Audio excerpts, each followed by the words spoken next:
A couple of years ago, I saw an article in AAW magazine, and it talked about making a vase out of a single piece of wood, where you cut it, glue it, drill it, and then turn it into a vase.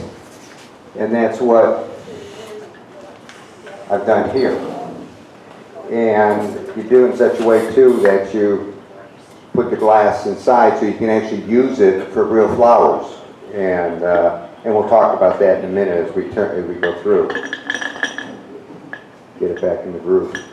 And then,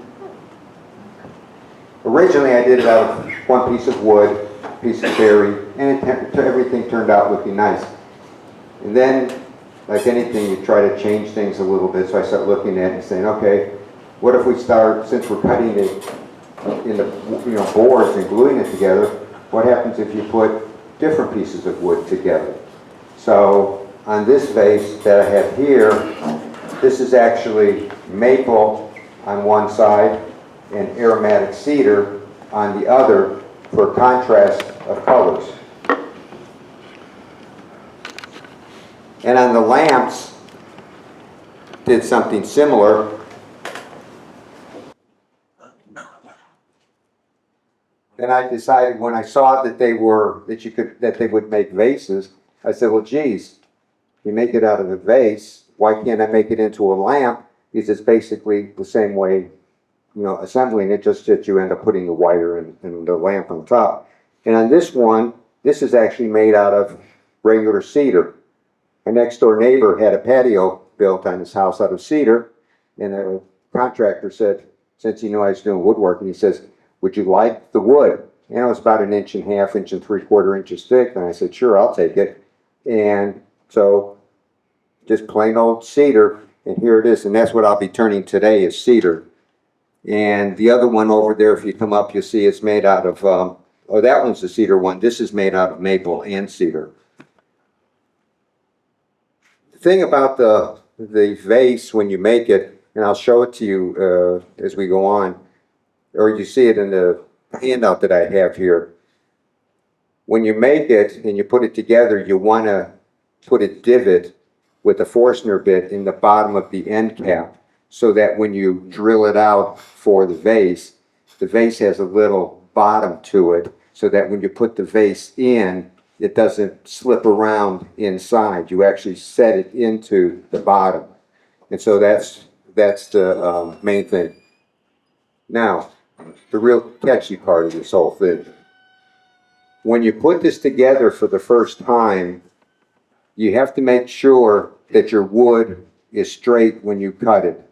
What you end up doing is you have 6 pieces of wood, 4 end pieces, and then, or 4 side pieces, and then what they call the end caps to close it. So when you're all done, this box is totally closed. And as you do it, you have to keep in mind also that the thicker the wood, the more creative you can get in turning it. Because if you get a thin board, 3/4 inch or half, you have to be real careful, because it's not going to take very long for you to go right through the side, and then you'll be into the inside of the cube that you created. So that's the big thing that you're looking at, and yet you have to be careful as you go through. And today I've got 1-inch wood, and so what we're going to end up doing is we'll have a wide bottom, and I'll taper the top down similar to the lamps, so that it gives you a nice design, and then you can put either beads or coves in it when you're done to create a little relief to it, and we go from there. But the big thing is when you glue them up, you've got to make sure the boards are totally flat, because as you glue them together and you clamp them, if they go off at all when you try to put it together, all 4 sides, and then put the 2 end caps in, excuse me, because the end caps actually go inside at the top, and what's going to happen there is if they're not glued up right, it'll be off just by a little bit, and then you'll have a gap, and you have to play with that and try to, fix it. So what we'll do is, just an idea, here is one blank that we glued up, and we can send this around, and There's even one side a little bit that's a good, bad example of how not to do it, because it's got a little bit of a gap in it. So if you want, just go ahead and pass that around, and you can see what it looks like when it's done. And that thing is 1 inch thick all the way around, including the end caps. So from there, we can turn.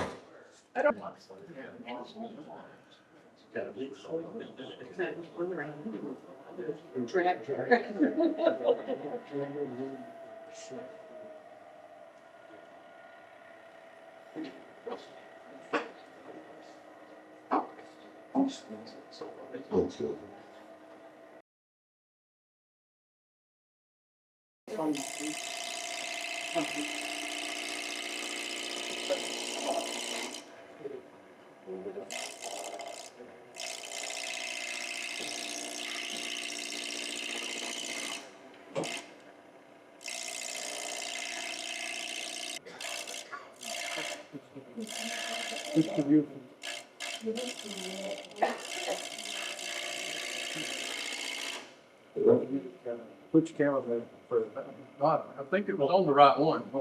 I think they're showing other views.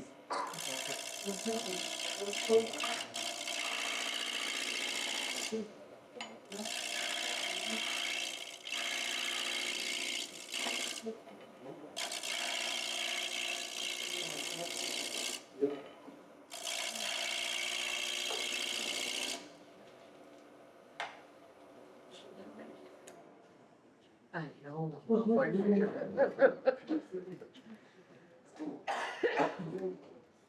Left hand.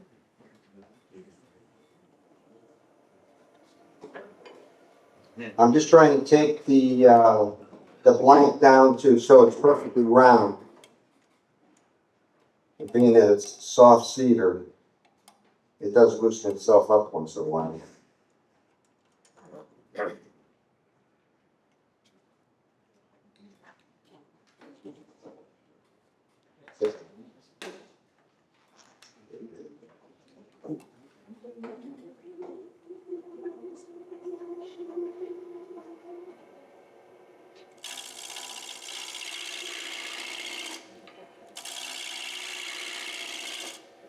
It's pretty close.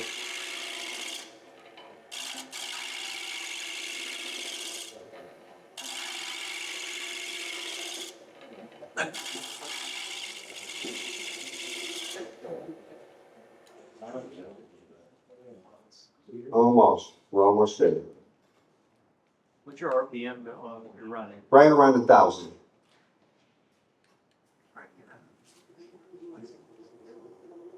I've seen before, if it goes faster, sometimes if it catches, it's not pretty.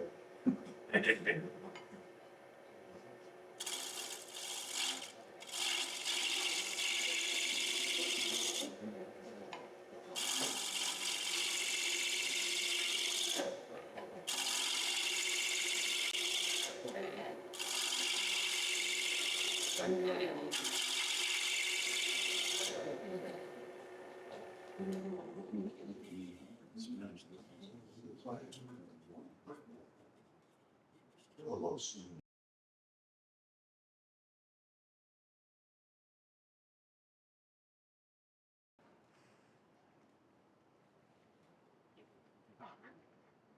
Beautiful.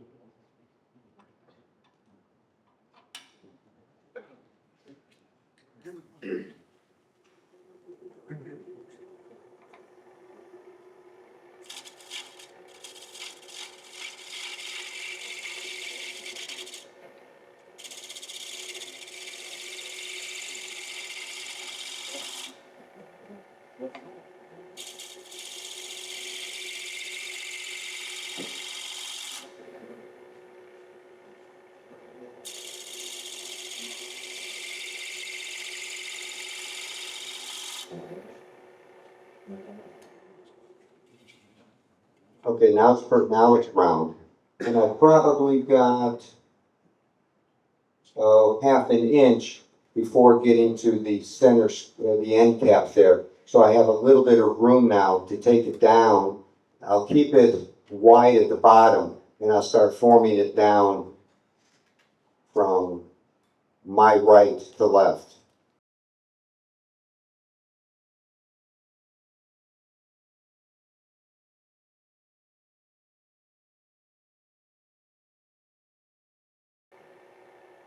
Oh no, it's a bow bench.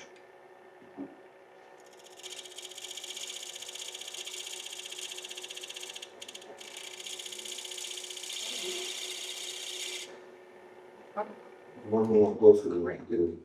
I like to do this so that it's about, looking at the blank itself, I like to split it 40-60 so that the bottom portion, which is widest, is about 40% of the blank. So in this case, it's about 3.5 inches. So what I'll do is I'll just mark it so that I'm not eyeballing it while I'm trying to turn it.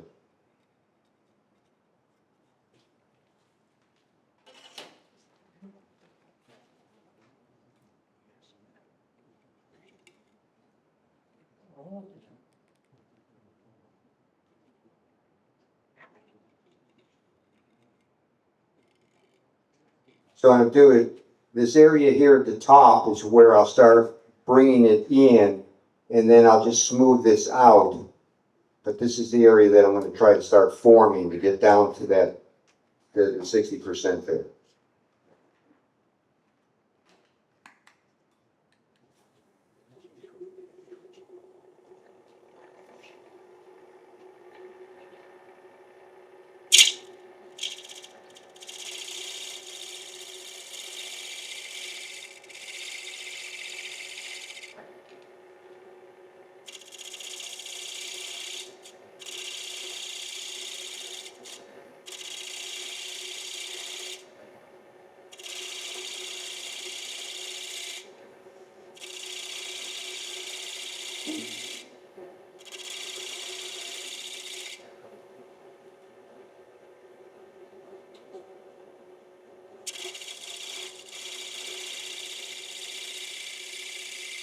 And as I go down towards the line, I lighten up what I'm cutting off. So I'm pressing harder up here so that I'll start forming it and bringing it down so that when I get to that 40% line, it's a little bit wider, but it's not as wide as the bottom.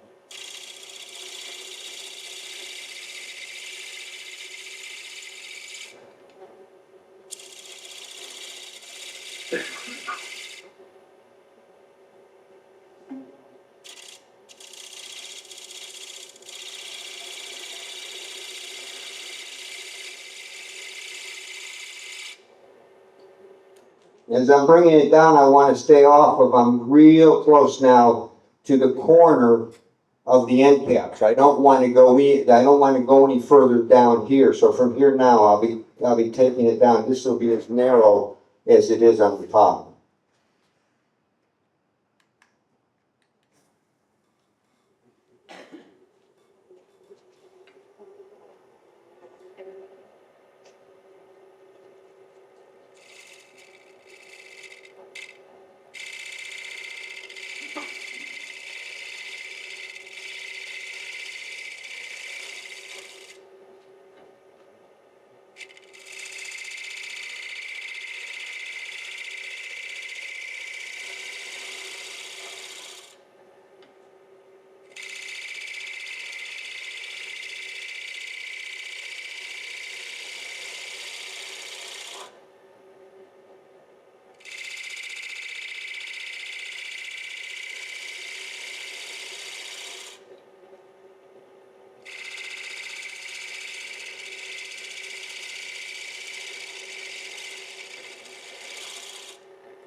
And being cedar, as you can see, if you can see it on the camera, when you cut it, it does come up rough. And as you keep working it, when I finally get the final shape done, what I'll end up doing is sanding it, and sanding will take it down. Being that it's rough like this, it sands off really well.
Okay.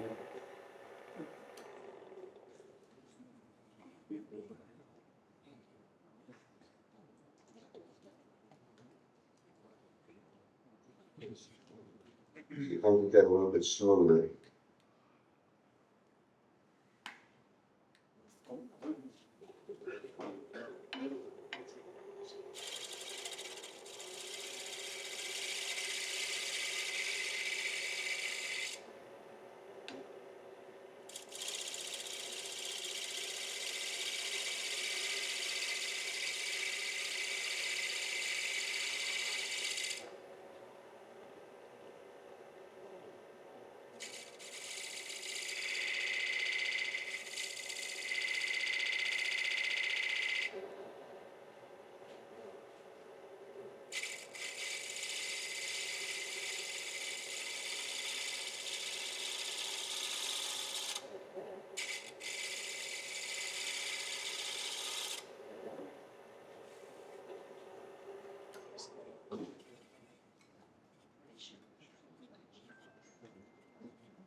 That can be sanded from there.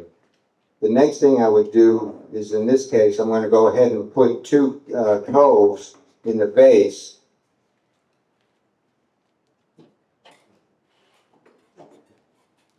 I'm going to space those an inch up from the bottom and an inch down from the mark.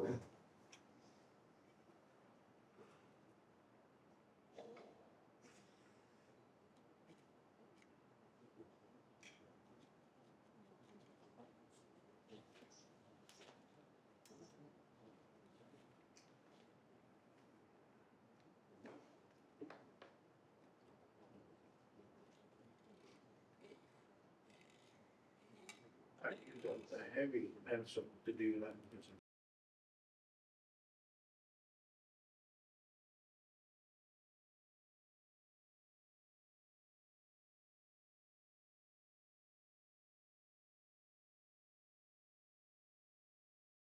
What I'm trying to do now is get the lines marked at this point. I should have had a solid pencil instead of a mechanical pencil. The lead is wanting to break.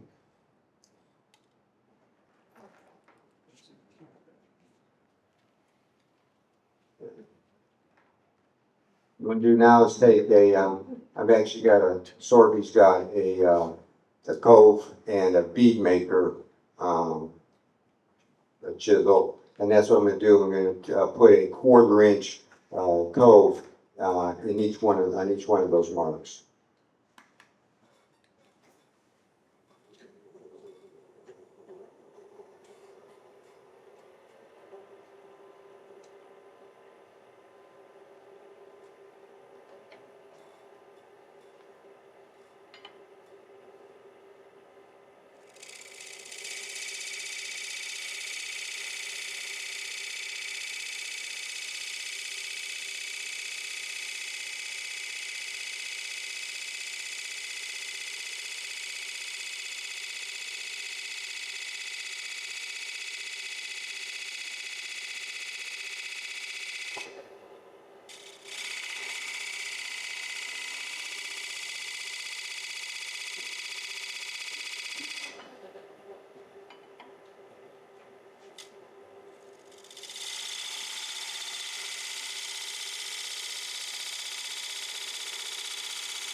At least we can smell the Yeah, cement. we can smell it Oh, now. yeah.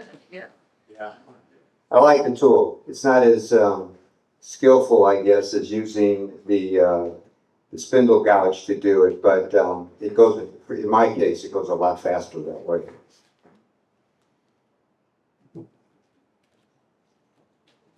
And from here, what I would usually do is sand it. I've got some sand over there underneath. That's good. Faster than miles.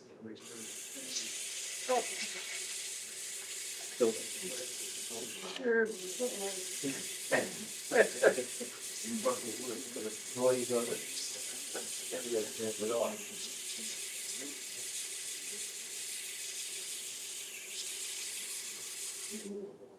Then when we're done, when I'm done with this, what I would end up doing is, on the very top, I'll pass this around for people to look at, but at the same time, on the very top and the bottom, I would drill out a 3/8 inch hole for the steel rod, or the threaded rod, to go through to start building the lamp.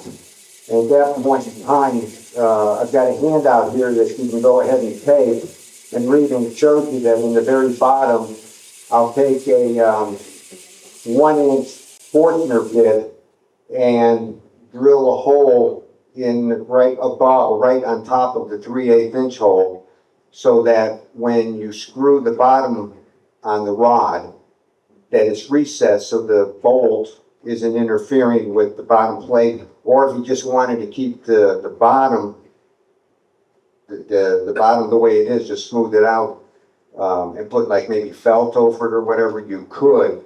But I like putting wood on it and then routing a groove from that center out for the cord to come out. And so that the cord is actually on top of the bottom plate, but it's coming out of the side of the lamp itself.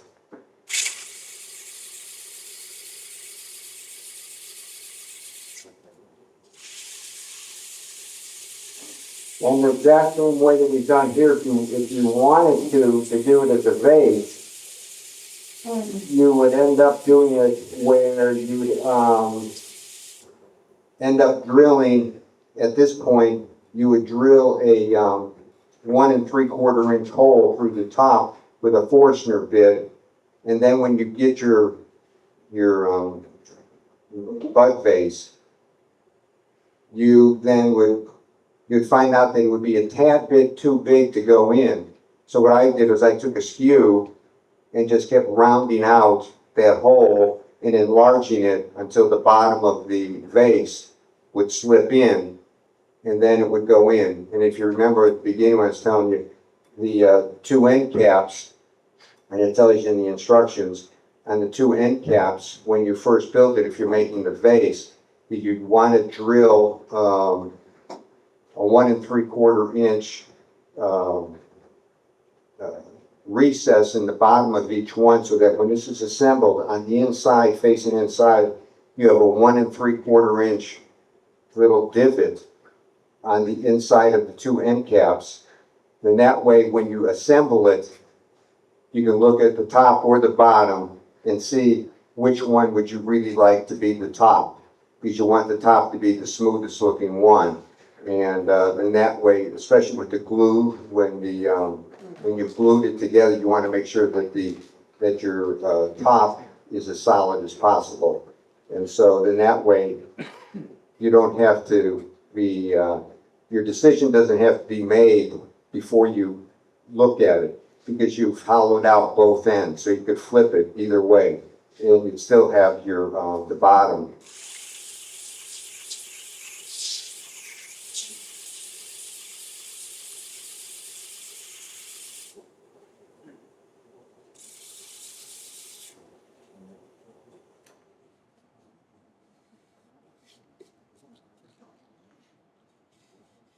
Where do you buy your lamp hardware from? Lowe's and Home Depot. Oh, They usually come as kits, and the hardest thing to find, sometimes I have to get that offline, that threaded rod that goes down the center of it. You can do this in such a way that you could put, they have little nipples that you could put in the top and the bottom in little rubber plugs. The problem though is I found out sometimes, especially if something, a smaller lamp like this, if it was put in a child's room, if it gets knocked over, that plug can come out, and then you've got a situation. So what I've done is I just like putting the steel rod, the threaded rod, all the way through, and you screw it on the bottom and then screw it on the top. And those sometimes get, depending on the size of the lamp, Lowe's and Home Depot don't sell real long rods. But if you go to Amazon, they sell them, and you can get them, I think, up to 2 feet long. And then just cut them carefully and, you know, work the threads in, because when you cut them, the threads aren't quite right.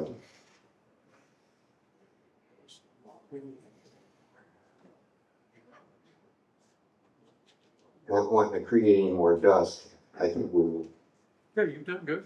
I won't do any more sanding. The only other things that I've got a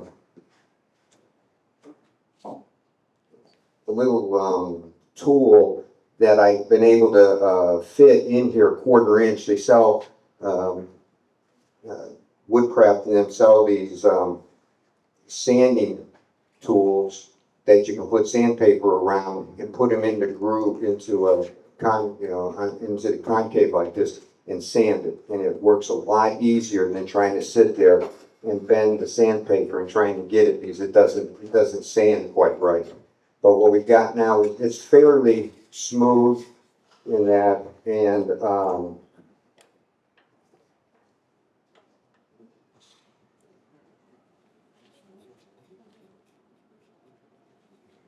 I'll pass it around. And what you can do then, in looking at that, like I said, the key then now at this point would be to drill out the bottom and the top 3/8 of an inch, because that 3/8 of an inch is what the steel rod will go through. And try to be careful as much as you can, because in this case, the wood is 1 inch thick.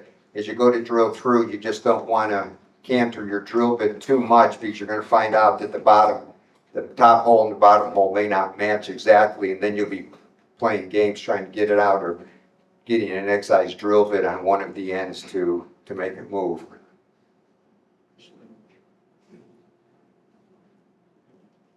And in this case, this is what you have there is just all regular cedar, the regular red cedar.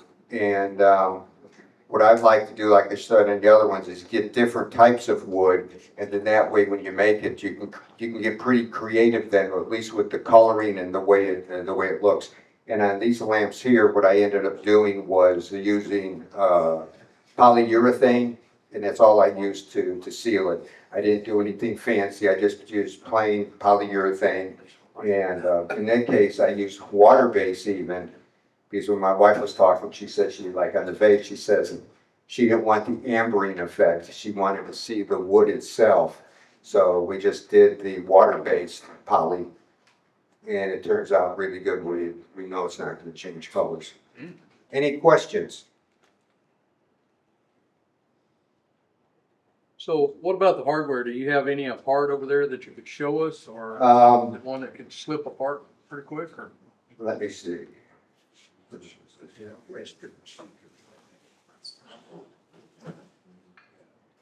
Maybe Charlie could get a camera. That's okay. I'll stay here. Yeah. One of the things is, so that you can get an idea, if you look at regular lamps, a lot of them have a little bit of a neck on them here. Originally, you could always take this socket and attach it down here to that metal rod, and it would work. But as I found out through experience and making a mistake on other lamps, you want to put some kind of a neck under here because of the fact that when you put the shade on, if you don't have the neck, what happens then is, think about it, if this was down here and you put a shade on it, the shade is down to the top of the lamp, and when you're trying to turn it on, now you're reaching up underneath the shade and trying to get to the switch. So what you end up doing is that they make these, and I don't know how many of them I have at home, but 2 inches, it seems to be the standard. And I've gotten to the point now, and my wife helps me because she turns around and says, now look at those lamps over there. She looks at them and she says, most of the necks are 2 inches. They have shorter ones if you have like a small lamp. They're as small as 3/4 of an inch. But underneath here, let's see. I don't know, I'll put it on pretty tight. It's okay. I just knew you wanted to point that out, Yeah. the spacer in there. Yeah, yeah, that's it. But anyhow, what I've done is I put a nut on underneath this neck here, this spacer neck. There's a nut rather under here holding that rod in place. So there's a nut on the bottom underneath on the actual lamp itself. It's inside the base. And then on the top there's another one, and that holds that rod perfectly straight and solid in place.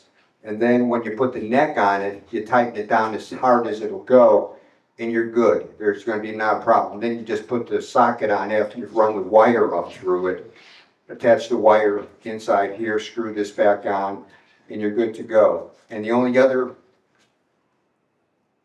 advice would be, and this is from experience too, I'd put it on, I'd put the bottom on, and then I'd put this together, and then it dawned on me, I had this up too high, and I have to get the cord back down inside, but I've screwed the bottom on, so now I've got to loosen the bottom, pull it part way down to get the cord pulled out, to pull the socket down in place. And it's just, experience, and after you do it a couple of times, it's no big deal. I'm trying to think back now, what are all the things I've done, and you turn around and say, oh geez, why'd you do it that way? And so you get real used to redoing things until the point where you say, you lay it out and you know what you're doing. So anyhow, that's where we are. And the lamps actually do work. And you've got a handout that goes. Yeah, I've got handouts here. So anybody who wants one, go ahead and take one. And if there's any questions, I'll be around now and then later. Yeah. Did you say, the water-based poly, Yes. doesn't yellow? Does not yellow. Does not yellow the wood finish? Does not yellow. Yes. Mint wax makes the polyacrylic is what it's called. Yeah. Acrylic. Oh, really? It's carbonate. Yeah. And it dries fast. Oh, 30 minutes. Really? Yeah, you can recoat in 30 minutes. It works real fast. Polyacrylic. Yeah, mid wax. Bear has one now, and they're in all finishes: matte, semi-gloss, satin, gloss, whatever you want. They're there. So it's actually a good product to work with. put that on with a rag or a brush or what? I use a foam brush. Okay, I just use a foam brush, and you don't shake it. All you have to do is stir it. And when you open up the can, just so you know, it's white. It looks like milk. okay. But when you put it on, it goes on clear.